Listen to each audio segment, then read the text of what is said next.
Hello and welcome to High Caliber TV, your source for figure and model updates every Wednesday and Friday. Today on Workbench Wednesday, I thought I'd do a bit more of a traditional workbench, as last week's was more of a kit review.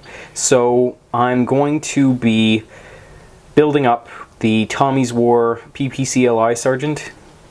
And this guy, I've decided very strongly that I am going to make it my goal to get this guy prepped and ready for the IPMS Nationals, which as of me starting this video is in less than a week. So wish me luck, I suppose. So I just want to start this video off by showing off the basic pieces. So as you can see, this is the main kit part, the torso, legs, blah blah blah. He's already got his rifle ammunition on his waist. That comes kit standard. And as I mentioned before, there is basically no flash on this figure. Like, the cleanup is almost non-existent other than the ubiquitous casting blocks, which are just, it's gonna happen with resin figures. You have to be prepared for that.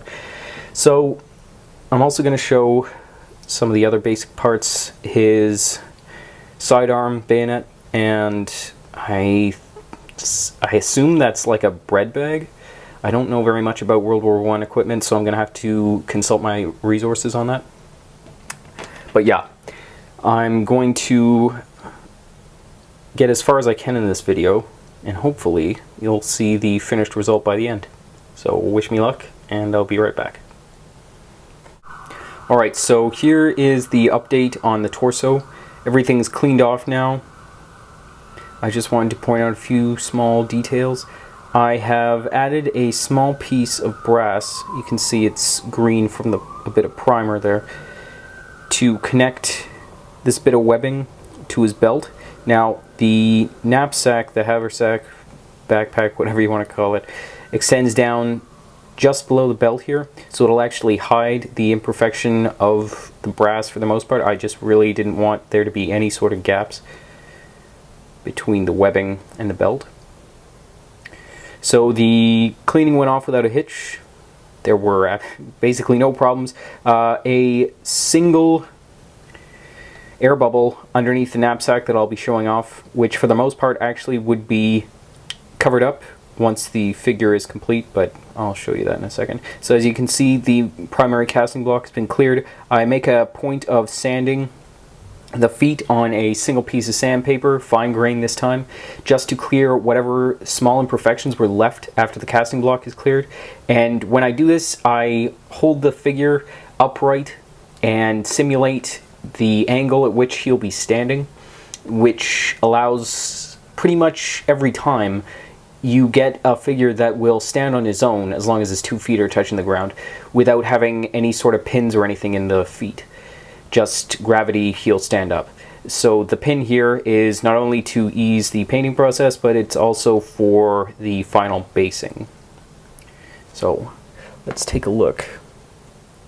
As you can see, there's some liquid green stuff here, which is all that's left of the hole.